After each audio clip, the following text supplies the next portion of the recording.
Так,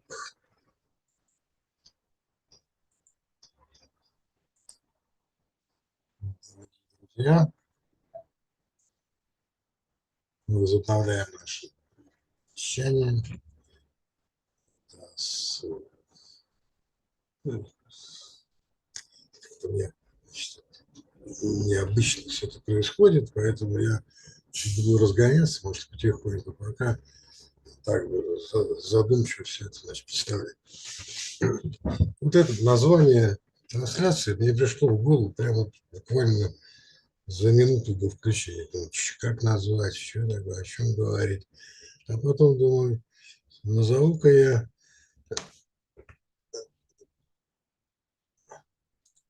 таким образом, что Пелевин как зеркало русской революции. Здесь могут быть непонимания возникнуть, что говорю, русская революция, да еще без кавычек. Вот как раз об этом мы и поговорим, так как сегодня придут, навестят, значит, интеллектуалы этот канал, наш давнишний друг Владимир Владимирович Видеман и новый гость, да, новый гость, значит, Валерий Владимирович Инюшин. Вот о нем немножко я вам расскажу, значит. То, что я в интернете нашел, не просто там что-то как. Ну, примерно мы ровесники, значит, чуть помоложе. Но дело не в этом. Дело в том, что Валерий Владимирович Инюшин является президентом фонда «Судьба бытия». Вот насчет этого мы будем его, значит, раскручивать сейчас. Пока они ничего это не видят, не слышат, я как бы перед вами это все раскрываю. Тайны Мадридского двора. Да, а пока, чтобы вы не скучали, господа, я вам поставлю, значит, собственно, интервью самого Пелевина. Так что будем ждать, в общем, гостей, а вы не скучайте. Окей. Так, как тут это делается? Ага, вот так.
Сорян, возникли, значит, неполадки. Сейчас все сделаем. Сейчас все сделаем. Господа.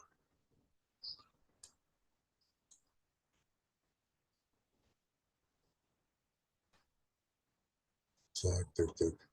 Я, сами понимаете, после перерыва.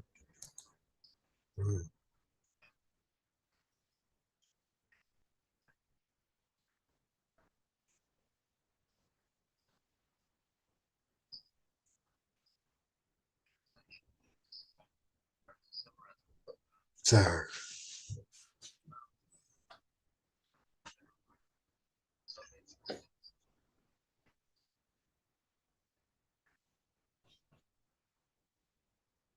да, слегка туплю. В общем, сорян. Выключу сейчас видос, разберусь.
О, отлично.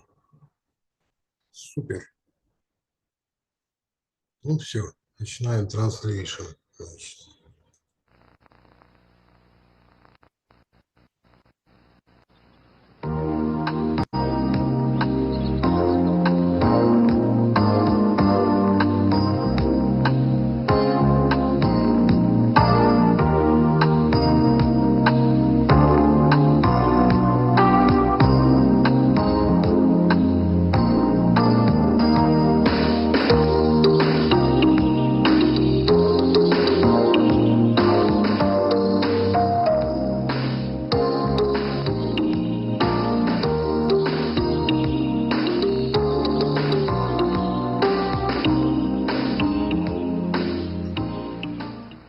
I'm talking today with Victor Pelevin, a young Russian novelist. Relatively young. Relatively young. There's a good insight into Victor right there. But a relatively young Russian novelist. He's young for us because the work is just now coming into translation this fall, or this summer rather, Oman Ra, his novel about, for lack of a better word, about the Soviet space adventures. Has come into print. Earlier than that we had The Yellow Arrow from New Directions. Very few authors under 35 who have seen 3 of their novels, because there's another one coming, and also some of your short stories have appeared in English. Very few authors from Russia have had this very early advantage of publication in this country. And for better or for worse, you are going to be, probably for the next generation, the standard by which we know what has been called post-Soviet literature. I mean, I'm loading up all of these words because the word post-Soviet literature, I think, is probably something you would You're trying to burden me with the responsibility, yes, Clark. Yes. You're gonna fail. Yes. So this burden of this responsibility is that, you know, people will say, well, yes, I know Russian literature since the fall of communism, and his name is Victor Pelevin.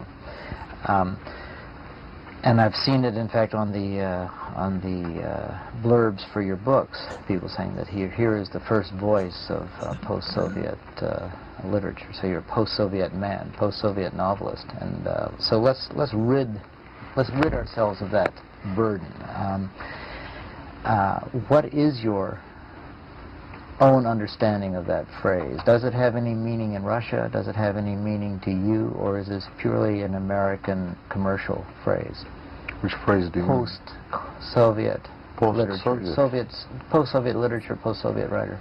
Yep, I think it makes some sense, because, you know, Soviet literature, well, it was awful, but it existed. Post-Soviet literature just does not exist, you know. I think that, but what commercially we're trying to say when we try to sell a book or market a book or even describe a book as post-Soviet, we're saying, well, now this is the dilemmas of people who are caught in inflation, and they are caught in the mafia, and they are caught in the dilemmas of too much freedom, or of freedom, perverted freedoms, where they never had it before.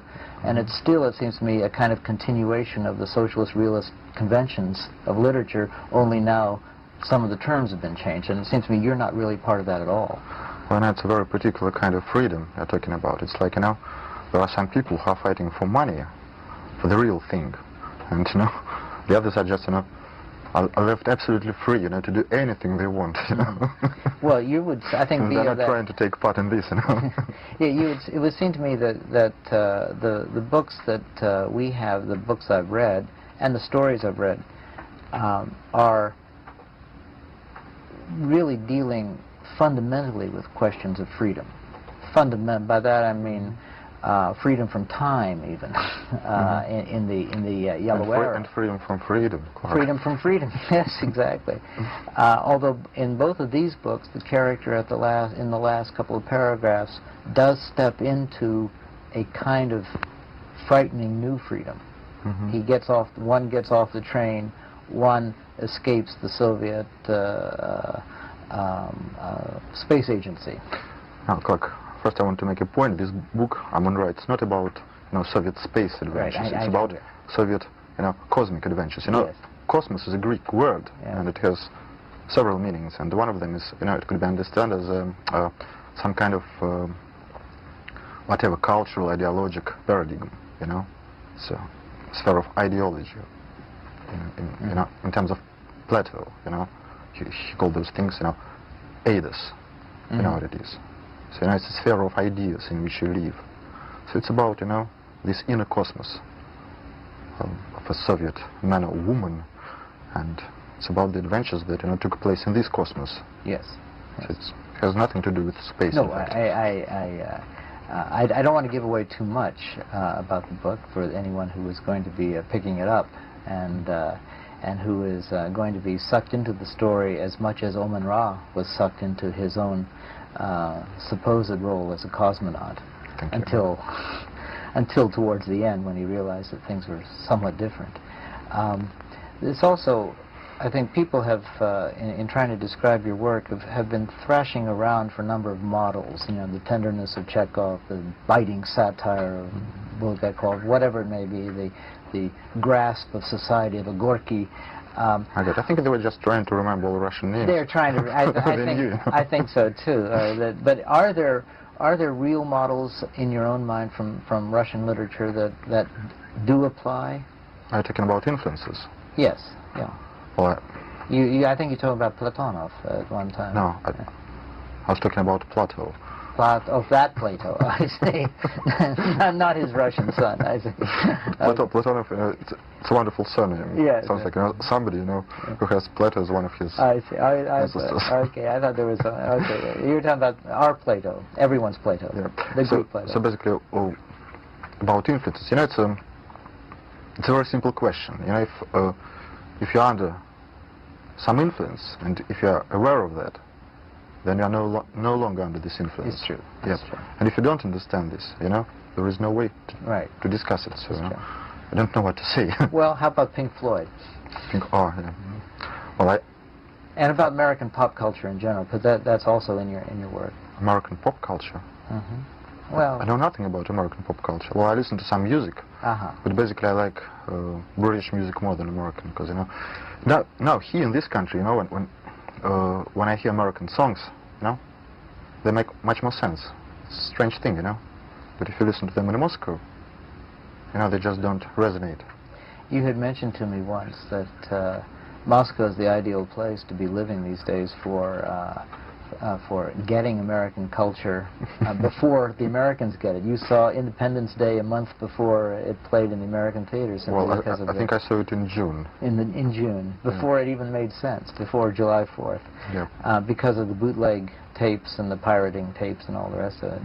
Are there other, but you give a sense of a Moscow that is wide open. For better and for worse, maybe for worse. Well, yes, it's wide open. In fact, this word "open," usually it is used in regard to a door that could be closed. And there is nothing around. No walls, no doors, no windows. It's sort of like a Dada-like painting in which you have a door in the middle of an open field, right? Exactly. Exactly. Sort of a Salvador Dali door. What is your own role, or how do you perceive a role, or do you even perceive your role within current within current Russian writing, within current Moscow writing? Are you Moscow outside? Writing. Are you outside a sphere, or are you inside? What does it mean, current Moscow writing? Well, I'm asking you to define it. The writers who are currently writing in Moscow, or the writers who are currently writing in Russia, do they? And you have won prizes in Russia, so you are clearly an acknowledged author of this generation. But do you play any role within the literary hierarchy? Do you belong to clubs? Do you join other writers in readings or anything like that? I'm not a member of any, writers' organization, or I'm not a member of the writers' union. But if you think that books can play, some role in what is called literary process. Actually, I don't know what this expression means, literary process. Well, I think that yes, I've got quite many readers, and I'm really happy with it. Well, the satire in your books, particularly in Omenra, where, for example, Kissinger attacks a bear with a knife when he's on a visit, and the bear is even an army man inside a bear suit in order to provide hunting experience for important visitors. How does this satire play with the Russian reader? I mean, because some of it is wincingly cruel. For some reason, I hate this word, satire. Because in Russian language, in Russian culture, it has very bad connotations.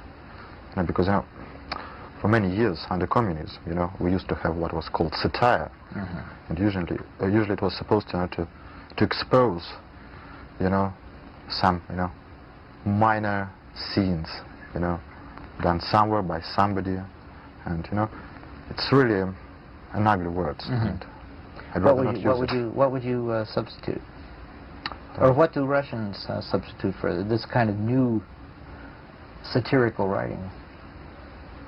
Since it no longer has the same. Well, in Russia, our critics they call me postmodernist, but I also don't know what could it mean, because we never had any modernism, After socialist realism, we got postmodernism. This is a rather strong, long leap. But I'm just wondering, do the Russian readers rise up when their history is being ridiculed or shredded in front of them by some of your inventions? Russian history is something that used to be rewritten every 5 years. So it's rewritten once again, and it's just a game. So do people take it in good spirit? I mean, they acknowledge you as a humorist. I'm just trying to see where you fall in the broad spectrum of literary judgment in your own country. I don't really know, because I don't think that there is a general picture. Because I know that some of our critics, well, they like my stuff. Some of them just hate me. So what can I say? How do critics or how do readers perceive it? That depends on a person. And I don't have any general picture. The way in which your work has found a very early and almost immediate response in the West, do you have any reason to, or do you know why that has happened? No. Is it? You have maybe because it was published. Yes. But I mean, of all the books that could have been chosen, of all the fickle fingers of fate. Do you really think that there is a guy, sitting, somewhere and, choosing?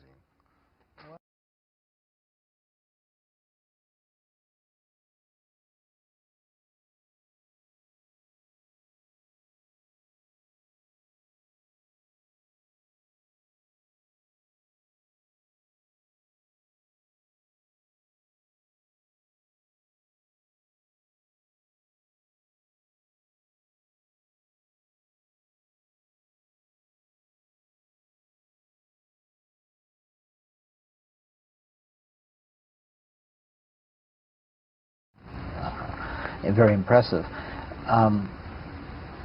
We impose a kind of template over the Russian experience and say that yes we knew Tolstoy, yes we knew Dostoevsky, and we knew Turgenev, we knew all the greats, and then there was this long period in which nothing really happened according to our mind, and then suddenly Clark, I think I got your point. Yeah. And this is something.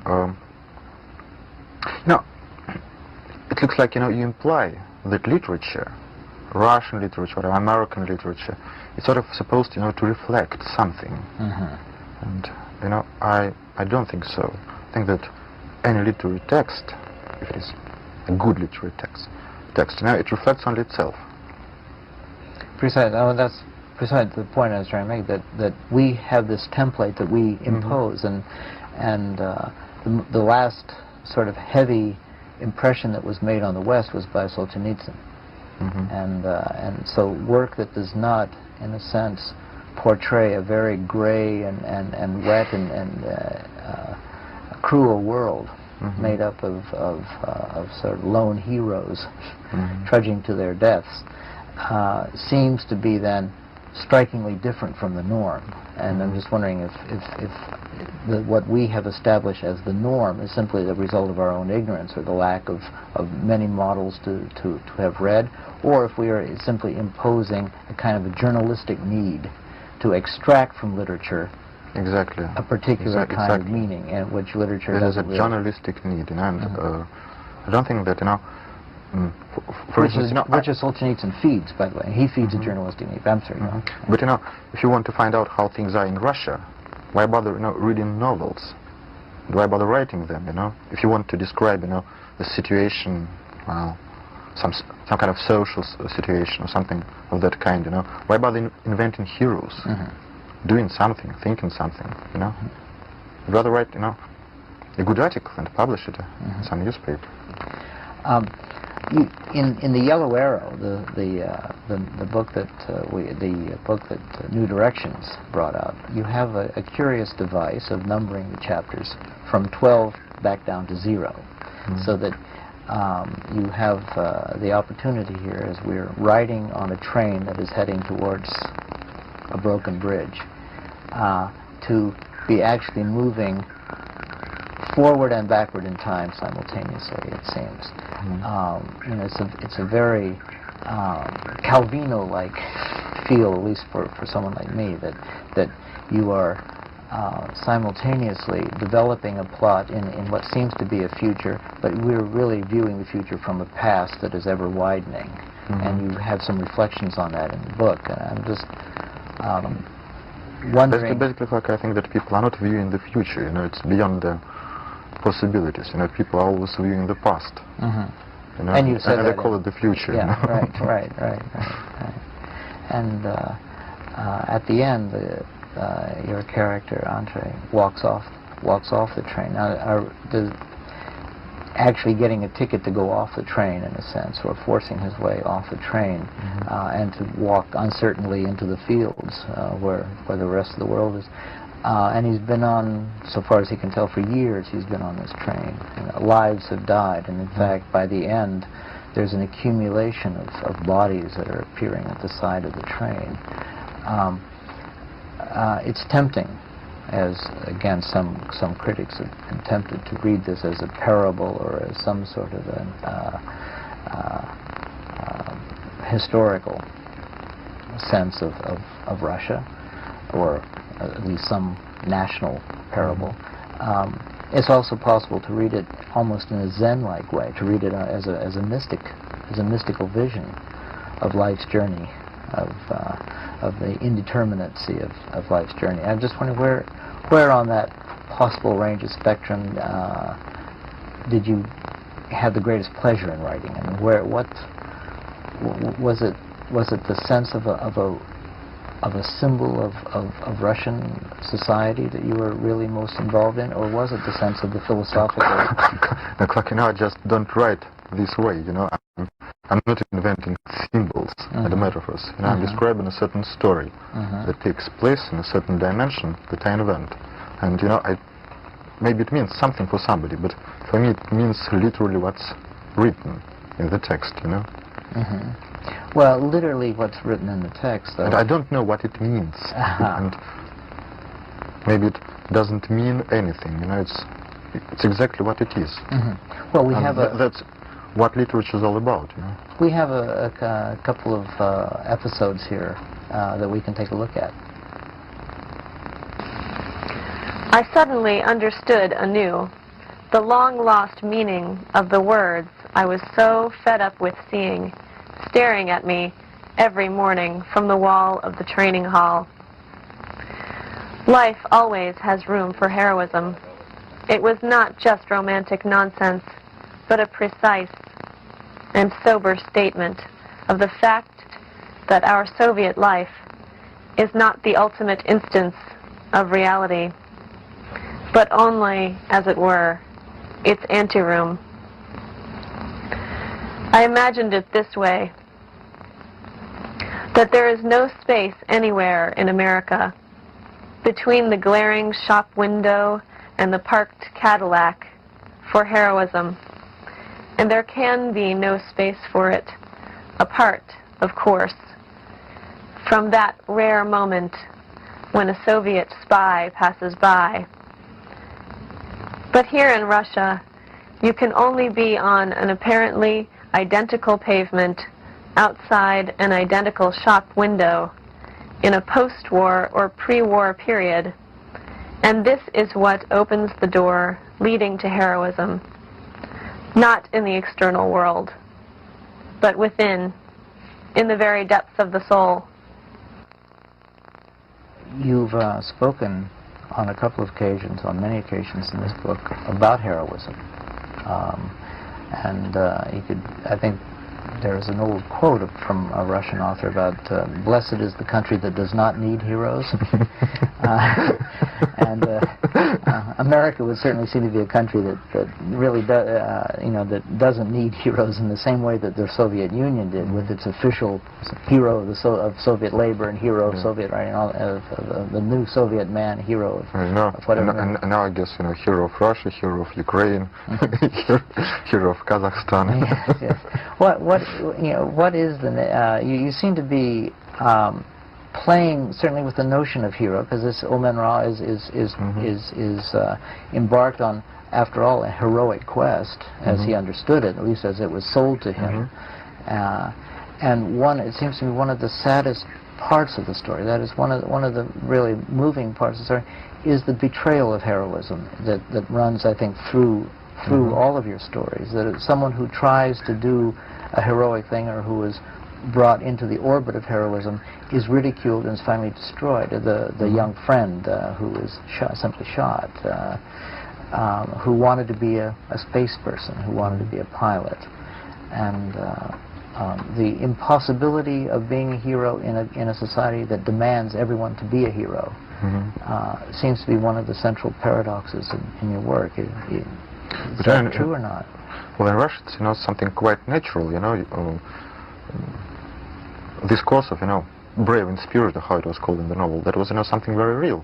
You would get people coming to schools and telling young kids about something they did in the course of their lives. And basically, Soviet Union, actually, it was a terrible empire. It just needed soldiers, ready to sacrifice their lives, for the sake of 10,000 people, living in dachas around Moscow. That was very cynical, of course, and it was terrible. But at the same time, it was quite funny, Ho ho. The betrayal of heroism, is so. Is heroism and the betrayal of, and the realization that you have been taken, the realization that there is no heroes, or that it's for the 10,000 people of the nomenclature, or whatever it may be, would lead, it would seem, in a Western work, to be, for a moment, to be a little prejudicial to say that you're not part of the West, you are. But in our kind of literature, it would lead to an overwhelming desire for revenge, an overwhelming desire to expose and to fight. And what right now? What is the latest thing that you're working on right now? Oh, I believe that it's a very bad You should not talk about it. Oh, you're a tough interview, Victor. I'm just trying to be honest, Clark. Okay, well, but there is a book that is on its way. Yes. That has already appeared in Russian, has been translated, has appeared in Britain, is coming here very, very soon. What about it? Tell us about it. The one that is coming from Britain, it's called Life of Insects. Life of Insects. Okay. It's a novel about insects. And I think that the excerpt from it will be published in Grand Street in the next issue of this magazine. And maybe it will be published here as a book also. It's about insects, Clark. Oh, sure. About the problems, about whatever. Do you think tensions, we'll be filing it under etymology in the bookstores or under novel? Under etymological novel. Etymological novel. I see. Okay. Thank you, Victor. You're always a delight. Thank you, Clark. Yeah. No, I'm not about ready to let you go just yet. The experience in Iowa City. Just give us a couple of seconds. What's it like to be Victor Pelevin in Iowa City? What are you doing right now? Writing all the time? Reading? The best part of this experience is that I have some moments when I can stop to be Victor Pelevin. It's not a machine that goes on all the time. No, you can actually turn off the Victor Pelevin machine and. No, that's the worst thing about about being a writer. That if you don't take care, this writer will try to live instead of you. Yes, I know. Forget But I think you know what I mean. I know exactly what you mean. I know exactly what you mean. Well, Victor, this is. I'm very happy here, Clark, and I'm working a lot. No, I know you. It's a delight to have you here, and for anyone who's been watching and wondering, what is this Victor Pelevin like? Let me say that he's not always as contrary in his questions and in his answers as it seems.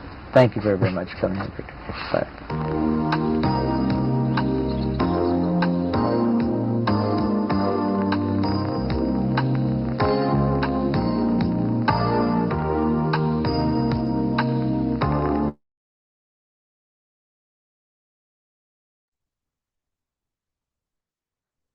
Блин.